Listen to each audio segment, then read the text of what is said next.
Hello, everyone. Welcome to the Tech Point Africa podcast. I am Oluwanifemi. This sounds weird because this is what Emmanuel does almost every time we do this podcast. But today, you're not going to see Emmanuel or hear from him. Neither are you going to see Chimgozirim or Bolu. You're stuck with me today. And as you are getting to be used to, every Tuesday, our releases are based on topical conversations where we invite industry experts to come and discuss issues that are pressing, issues that people need to know about, and that is what we are doing here today. And today we'll be discussing an interesting topic, that something that has put African creatives on the world map, and it's very interesting because it is what many people, is a platform that many people have gotten to express themselves and let people know what they are doing across the world, no boundaries on them. And we are talking about the creator economy. We will address the whole concept of the creator economy. Then we will try to find out how African creatives are contributing to the boom that the economy is getting. I'm not the one that will be doing this conversation. I have two guests today joining me in the studio, both physically and virtually. Here with me in the studio is Femi Taiwo. Femi Taiwo is the CEO of TERAWORK, a self-service online freelance market space that is plugging African talents into the global workforce. And it's just like Fiverr. I think that is what we are very used to here. And he's live here with me in the studio. Hi, Femi. Great to have you here with us today. Hi, Femi. Here to connect with you. All right. And also joining us virtually is Douglas Kendyson. He's the CEO of Selar, an online store builder for anyone looking to monetize their knowledge or skill via digital products like ebooks, courses, services, and every other thing that you can sell virtually, digital products. Hello, Douglas. Nice to have you here with us virtually. Hi, Nifemi. Thanks. My pleasure. Thanks for having me. Really glad to be here. All right. Virtually. Yeah, glad to have you too. But before we dive into the conversation, I would like to tell us that this podcast is proudly sponsored by the Tech Point Africa business team and the Wizu app.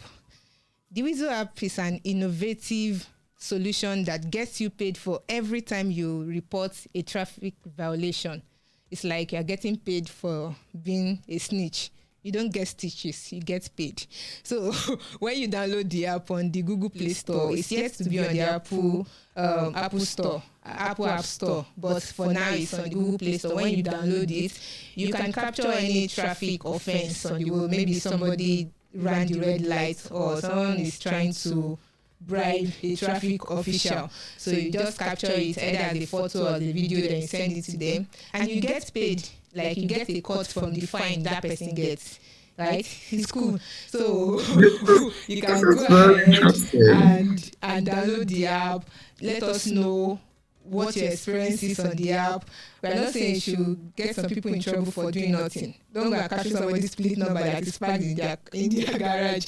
But just do that. Go to Google Play Store, download the Wizu app, use it, and let us know about your experience. We also drop a link in the description. So now let's get into the conversation.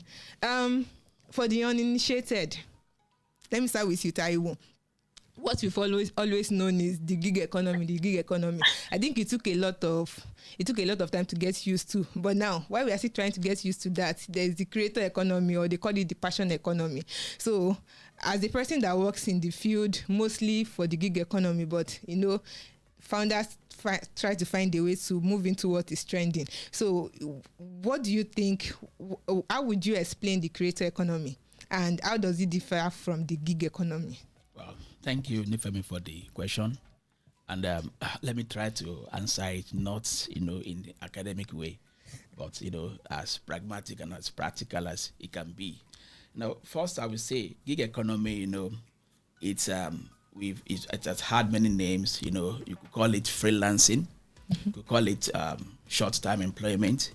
You could call it, short-term contract and all sorts of, things like that. And it's all about, working not on a permanent basis. And then mostly jobs are done, on platforms like TERAWORK, like other platforms that we have that are popular. And it's close to, working in an office, only that it's for either a quick task, a short-term project, or maybe a recurring that is not anything but a full-time. And within the gig economy, covers all manner of professions, which creative, economy is inside it. I mean, take for example at TERAWORK, we support about 58 services, and I think that more than 70% of those jobs or services are, can be classified as in the creative economy. I mean, when you are making video, when you are making voiceover, when you are doing writing services and all sort of service that can be classified under creative economy, then it's both overlapping both with gig economy and creative economy. But for creative economy, you're talking about people that it's more of a passion thing. You are creating content, monetizing it. It's all about intellectual properties, using your creative abilities to earn income. And one common thing I will say about it is that, guys who are in this creator economy tend to kind of have a income that might not seem linear, in the sense that this same piece of work will earn you different pay depending on the audience you are selling them to and all sort of things like that. And it's driven by passion.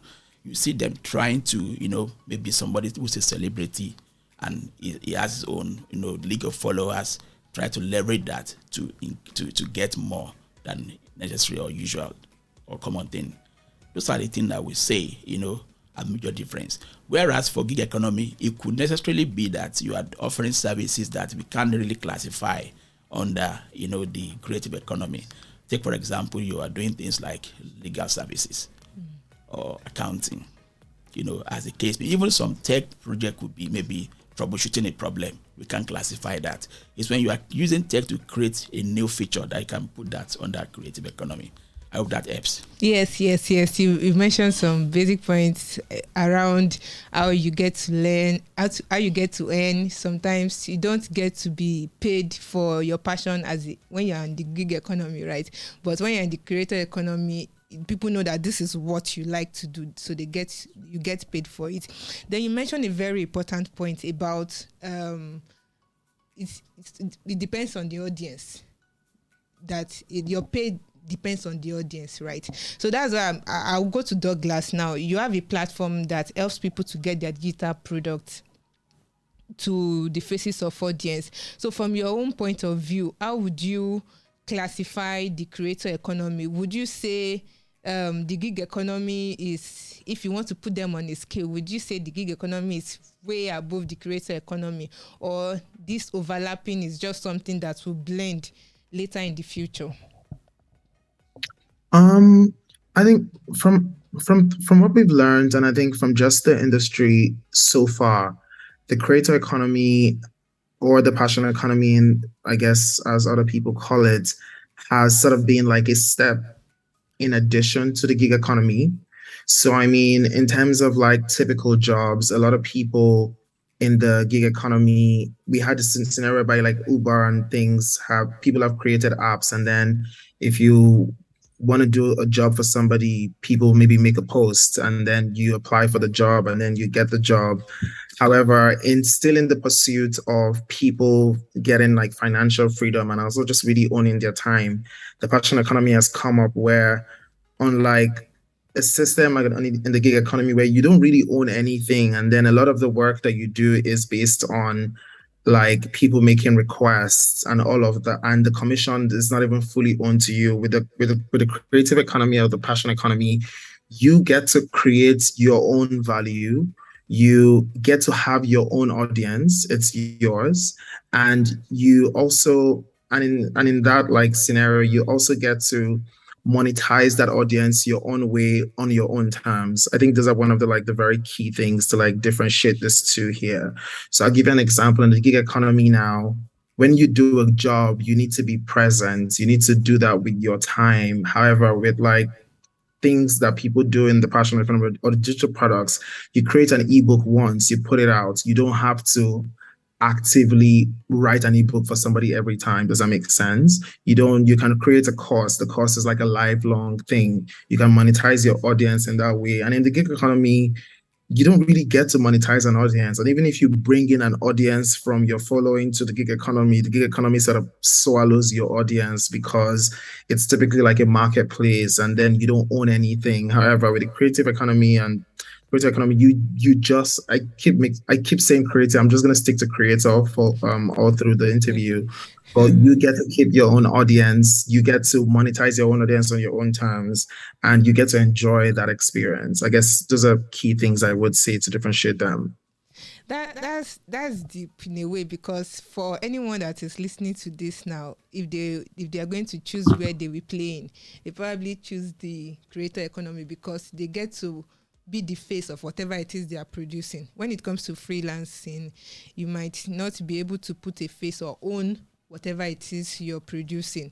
But yeah, before we go on in the conversation, I want us to get a message from our sponsor, the TechPoint African Business Team. Hi, I'm Abisola Adenoga, the head of business at TechPoint Africa. Did you know that you could present yourself as a reputable brand leader? Did you know that your business can get the limelight it deserves?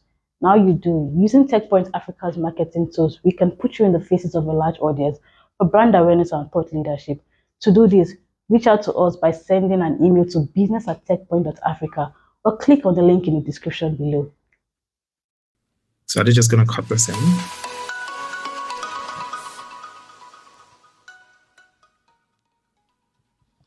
Okay, welcome back from that short break. Let's get back to the conversation. So there's a recent survey that shows that the creator economy grew by more than 550% between 2016 and 2020. And it has also been predicted that by the end of 2021, the industry will have grown to be a whooping $30.8 billion industry. That is huge. It's huge, right? But then let's come to the reality of the markets that we play in the African market. What we know how to do best is to be creative, because there are a lot of problems. So we're trying to find ourselves a way to navigate around them. So going by these stats and the predicted growth in the creator economy, how do you think the African creatives are contributing to this boom? Taiwo. Yeah, okay. Thanks for that once again. First, thanks to technology and then, various platforms that are available today for this to happen, for people to express themselves. And thanks to even smartphones, that even from there, some people could start making and creating their content. And that exactly is, a hope that we have that, African creators will be able to, contribute massively into this. And thanks to platforms that are beginning to come up, the likes of TERAWORK and maybe Selar, that is supporting this in a way to make creators be able to sell and offer their services to audience beyond, their physical reach and country. Thanks to platform like TERAWORK, where we support multiple currencies, where those who are offering those services could charge in currency that they are convenient to work with, Naira in most cases, and if you have means to get in USD or pound sterling or other currencies, fine. And then the currency at which with which your buyers pay you does not have to necessarily be your currency, and that eliminates a problem that could be a barrier for some of them, in selling to audience beyond their country. So TERAWORK, in its own little way, we are contributing to that, to see that we can have a passion, a share of the boom that is coming here. Right. In African creative way, they are doing, because based on what you explained, when say somebody in the US needs a service, can as well get the expertise of an African from a platform. Yes, that's in one way it is. Douglas, there are a lot of people that are optimistic that the African creator economy is going to be a huge part of this global boom, say come in another 3 to 4 years. Do you agree with that? And how do you think African creatives can get to that point where there will be a huge force to reckon with when it comes to the global creator economy? So just like he said, I mean, he is right. I mean, for this to work, I think when I think of the success of e-commerce in Africa, I really think, and I was saying this at some event, and I really think a huge part of this actually falls down to payments and making payments work across the continent. I mean, it's really unfortunate that payments is still very much like an issue. Because at the end of the day, if you create really great value, if people cannot pay for it, then it's of no, like there is no business where money is not being transacted. So I think platforms like TerraCulture, platforms like Selar, really going the extra mile to make everything seamless. I think we are supported in almost like 10 African countries today, and really are pushing for like more integrations across board, because payments needs to work for everything to work smoothly. And I mean, like he also said that when it comes to, like, I don't want to actually just be repetitive, but even when he talked about just payments across borders, like international payments, and so it's not just us selling it locally, it's also selling internationally. That's the best for like international FX and all of those things.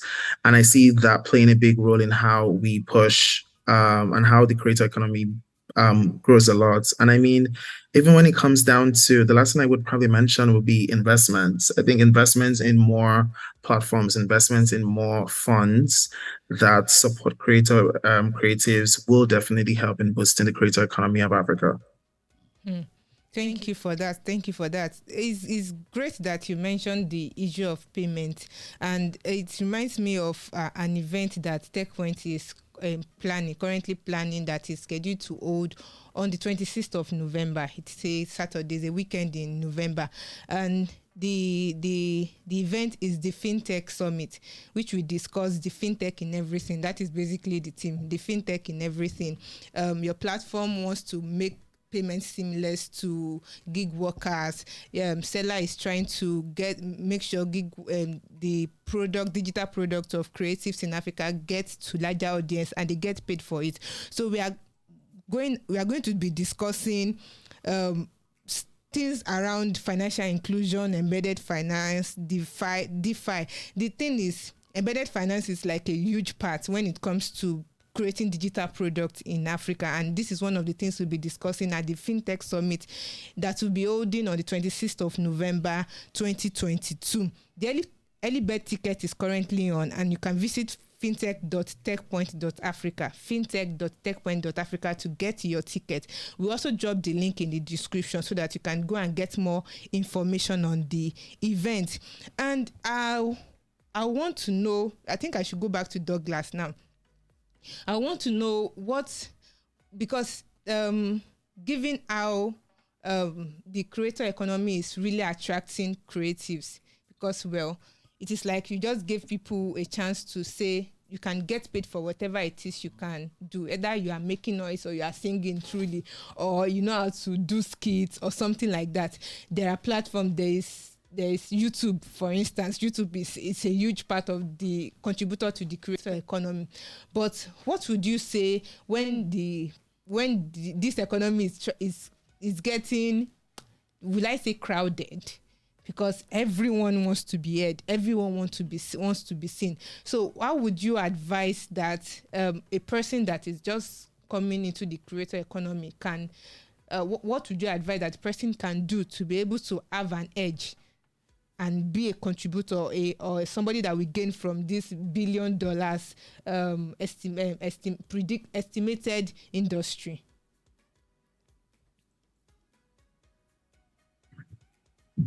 So interestingly, I think one of the things that running Seller and seeing like tens of thousands of creators use our platform has taught me is, I think being unique is a little overrated. I feel like, and I mean, you should be unique, because yeah, I would say please be unique, because yeah, people want to see something different at the end of the day based on whatever like value you're bringing to the table. But I think from what I've seen, being unique is also just not that it's not as special, and I don't know if that's that sounds redundant, but I think I see a lot of creators selling almost different versions of the same thing, mostly packaged differently. And I mean, this is not even something that I would say is common to Selar. I mean, I'll give you an example. Let's say you're teaching a programming language like PHP. I'm very sure there would be at least tens of thousands courses teaching people how to learn PHP language, and all their top tables of content are basically the same. And you might even not, I wouldn't be surprised to see that most of the examples are even the same. Everything is the same. Maybe they're changing like the name of a thing. And it's like, and in that case, it's so easy for people to think that, oh, I need to be so unique in the way that I do my thing. And I mean, yes, that definitely helps. But most of the time, you need to do what hopefully gives you joy and find the right audience. And hopefully you will make money in this system. So, and I mean, I hope this is not misconstrued to mean that, oh, don't be unique or don't try to do something different, because all of these things indeed give you an edge in this very saturated market. But I also think that the idea of uniqueness in a way that stifles people from making from making a move, I think people should ignore that for now. Get working, start doing something that you are excited about, that you're really looking forward to doing, and you will hopefully earn your share of this. I hope I'm quoting you well if I say, just start, don't try to be unique. Honestly, and the thing is, I guess, and the thing is, people obsess about what is going to be my unique advantage so much that they realize that even just you doing something makes you unique and different. I mean, it's like, how many product management courses are there? And I don't even know why I'm just thinking of super technical things. Even like baking recipes, all of the things, so many things. Like, start your thing. You are unique in your own way, and hopefully you will also find uniqueness as you go along the way. And I think you're better off trying to find an audience that connects with you and that is interested in what you're doing. And yeah, most of the time you will find uniqueness along the way. But overthinking it is not going to help. Any creator out there that is thinking, oh, how would I do this? Would people like my content? You just heard from Douglas. Don't overthink it. Just start. Taiwo, you want to contribute to that? Yeah, I think I want to. Okay. Personally, for me, it's beyond the passion or creative economy. It's do with a passion or don't do it at all. And so that you do it with full passion or you don't do it at all. And let us also have that one understanding to that. When we're talking about creative economy, it's not just about creating that short skits, that small procedure, that small ebooks and all that. Artists pertain to TERAWORK. It cuts across writing. I'm helping somebody to put book together. I'm writing poem for someone. I'm an architect. I'm making drawings of building, or somebody's asking me to help with maybe 3D modeling of a building, and probably allow me to be creative in the way I do, come up with the answer and all that. It's about somebody telling me his problem and developing a software that respond or, kind of make that happen. And, it's, let's not see beyond as limited to things like short videos and all that kind of stuff. You expand across much more than that, the way I see it and for us. And then, when you have a platform that you have thousands of users, and our algorithm is one thing that will figure you out or fish you out, just like on Google. When you're looking for a result, you search something and then the result is on page 5 or page 6. Probably you are not visible. Then you have to do some few things, to take you to probably the top of the page so that they can see. And just imagine on TERAWORK, for example, I say I need top logo designer to help me develop a logo for my new brand or something. And then you search logo designer on TERAWORK and you are seeing like 5 pages or 10 pages of results. And then we always tell our freelancers that, look, you need to walk yourself to the first page. Like you said that, of course, don't overthink it. I agree. But you still have to kind of stand out in a way. No, we look at everything, your behavior on our platform, the way you build your profile, make it simple and easy for anybody to really understand what you're offering. In fact, without that, we not even come publish our platform in the first place. And then beyond that, we are looking at, your overall performance in terms of reviews that people you've worked for are writing for you. And if they are, if your job success rate, how many jobs have you done? How many of them are successful? What is the percentage of success you have? All those things in a way contribute to how valuable our platform sees you. And of course, we want to promote or present those who are doing very well so that the buyers can come back, of course, when they get good service from our platform. Yes, another major point, aside from starting, it is standing yourself out, have a good presentation, be visible to people. Yes, and this particular question, it's not like trying to hate or something, but we've seen global platforms recognize African creators. For instance, now YouTube has like an annual YouTube Black Creators Award that goes to several African creators. Many of them come from come to the popular YouTubers that we know, CCME, Fisayo Foshido, right? We've seen some of them get this award. But I'm curious, is African really gaining or benefiting from this creator economy? Africa as a continent. I mean, those who are not creating, you mean? Yes, like African. So we understand that we are getting the eyeball, like people are noticing us, but what's the benefit on Africa as a continent, aside from the individuals? Yeah, okay. Mentioning some of these celebrities that we have seen and people that kind of YouTubers recognize, as a major contributor in terms of that.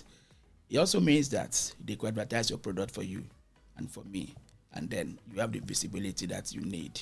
For example, because they seem to have a lot of followers, following them on those platforms, kind of, and a business could take advantage of that and engage one of them to maybe do an ad for me, talk about my brand and all that, because there's hope of me becoming visible. I can see that, directly as what the rest of Africa could gain from this, which in a way is even money for the guys that are getting, to the top on those platforms. Yes, I'm not very, very, very satisfied with your response, because that is still a gain to the individual that is the creator. And Douglas, do you really think Africa is gaining from the recognition that African creators are getting, or is it just everybody just fight for themselves and get the glory and the goodies and leaving the continent out? Right. So I feel like that's a tricky question because, I mean, technically the Africans in the press are Africans in Africa in this case. So I guess if we're being very literal, then I guess they are benefiting. And in some way, these people spend their money in Africa. So technically Africa is benefiting.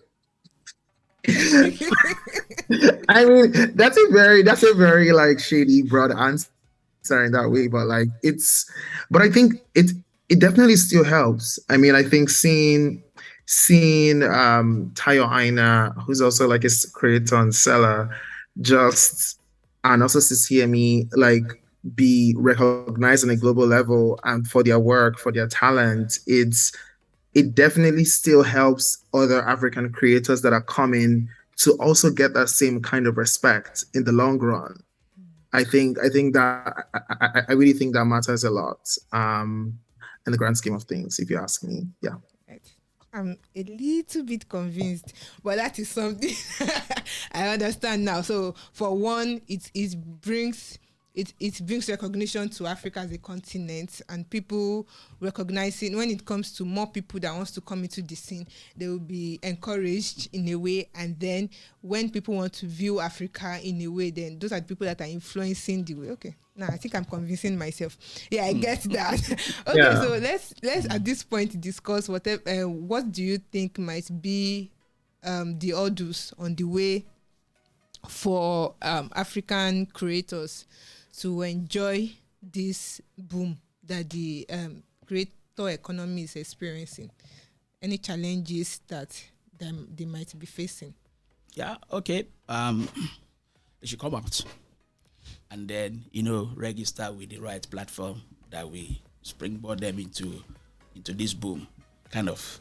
TERAWORK is there, and then what Douglas is doing at Selar could also be a good springboard. And of course, support for those platforms as well. TERAWORK also needs support in one form or another, in any form, just beyond investments or money and all that kind of stuff, to help say that we are helping these creators get value for whatever thing they're bringing to the table. And I will say that, and more support maybe from government as well in terms of seeing this payment thing, which, forces us sometimes to register, incorporate in other countries to be able to support this, so that at the end of the day, we could support these creators, get paid in the currency that they are most convenient for them to receive their payment at the end of the day. And, when you look at the Western world, there are a lot of platforms, want to start mentioning them, from Udemy to YouTube to Coursera to Etsy, and all manner of platforms that is supporting these creative, guys. We need more also in Africa, and so that we can really get plugged into these booming opportunities. I like that you went straight to the solutions. Douglas, what do you think is working against creators in Africa at this point? Okay. I mean, I think I would say, do I have 2 or 3 things? I mean, number one, I would say is fraud. Fraud is always quite a challenge. I think it's really unfortunate the impact fraud has on innovation. And I'm saying that as someone that has worked at payment companies, where it's like so many great things want to be released, but it's like fraud is just stopping things. And most of the time you will have to either like chuck the losses or stop the innovation. And I think in a world where there's less fraud, I think it'll be really great for like innovation. So that's one thing. The second thing would be like, I mean, fraud is also just tied to better payments and more payment options.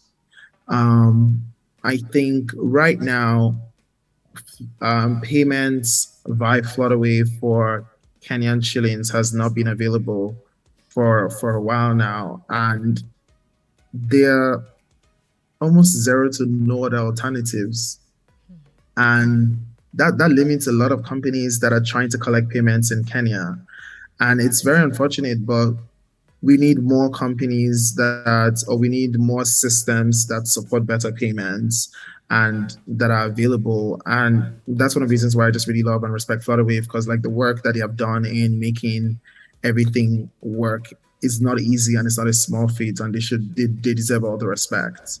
But so payments definitely needs to work, fraud needs to go, or at least be reduced, or just have better systems that reduce fraud. Those are things that, and I mean, I guess the last thing will be like funding. I mean, more startups, like he said, should be funded to provide services for creators everywhere. Funding, so I mean, it's not even the platforms, but also like creatives. I mean, I think 2 months ago we published a story with Guardian where we talked about the importance of now I cannot even remember the story that I want to reference. We talked about funding for creatives and having the option where creatives get to be funded based on their earnings and not just like typical loans. Again, I cannot remember this story, but these are things that really matter at the end of the day and hinder innovation for this industry. Yes. Yes, you both mentioned how it's important, aside from payment and funding, mentioned how platforms like this, there have to be more of them, and the ones that are existing should get funded. So I think we should end with this part of the conversation where I'll start with Douglas. What is the selling point that Selar has that would make a creator to leave a foreign platform and come and use yours? So I just remembered the thing I was trying to reference. It's called revenue-based funding. Okay. Yeah, it's a funding system where you get to pay your interest based on like your earnings as opposed to just like a fixed. And it's very special and good for creatives. And I think funds like that could really, really make a dent. But yes, to answer the question, what should make someone switch from their international platforms to Selar? I mean, what we've really done over the last couple of years is build a very robust solution for creators anywhere.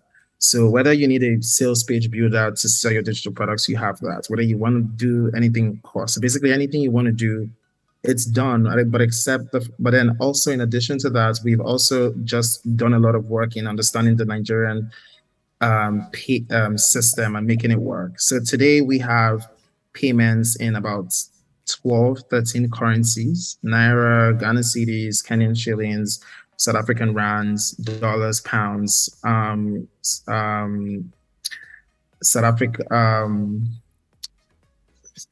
francs. And all of those integrations are done automatically for you when you sign up. You get all those currencies in less than 5 minutes when you sign up.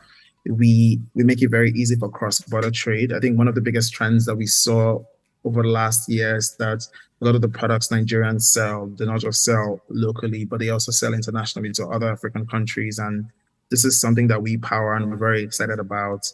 We built a very robust solution for any kind of digital products. We really are putting in the work to ensure that like people also don't get to pirate your ebooks. These are things that you get for free when you sign up on Selar. So yeah.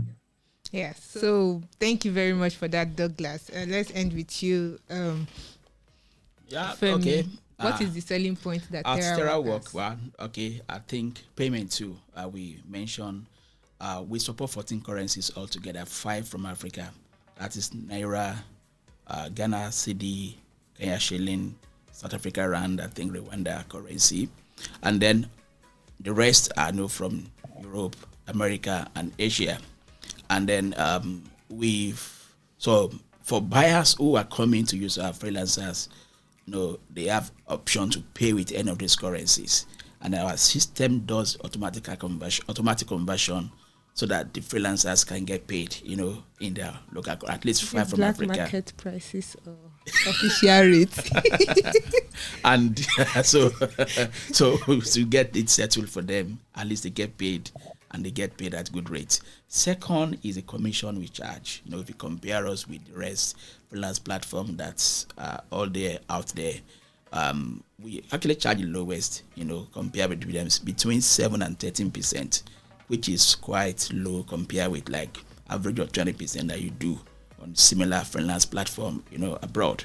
And we focus more importantly on African talents or creators that seems neglected or are struggling, not because they're not competent on other platform, but because kind of they can't just find some of them are discriminated against in those platforms, but they are welcome without us compromising on quality. And then the market nuance, African nuances, understanding African businesses, which some businesses to have problem getting abroad. When you go to maybe the likes of other foreign platforms like Fiverr, Upwork or so, the kind of freelancer I may not really understand your need very well, like the Nigerian guy who may understand some regulatory requirements that need to be put in place while working on your solutions. And these make us stand out. We see a lot of people who have used other platform and then couldn't get what they need and coming to use our platform and find answers. There are people who try to use foreign platform and maybe they need some local services within Nigeria. They are still outside of Africa. They need services maybe in places like Port Harcourt, in places like, let's say, Abeokuta or Osogbo, but couldn't get freelancers on another foreign platform outside Lagos.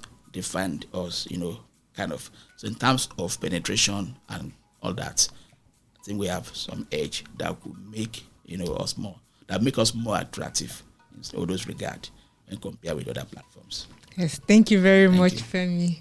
You can check out, we've written a feature on TERAWORK and Selar. So you can check that out in the description on the Tech Point Africa podcast. Thank you very much, Femi. Thank you very much, Douglas, for joining us today. I believe we've all gained valuable insights from what we've discussed today. If you're watching this on YouTube, don't forget to drop your thoughts in the comment section. Also subscribe and click, because every Tuesday and every Thursday you receive the Tech Point Africa podcast. You don't want to miss the weekly roundup of stories in the African tech ecosystem and also insights from industry experts. And I'm sure you're looking forward to another interesting conversation next week, so don't miss it. Click on the notification bell so that you get notified. For our viewers on Twitter, on Facebook, on Instagram, and on TikTok, we can get your feedback. Thank you very much.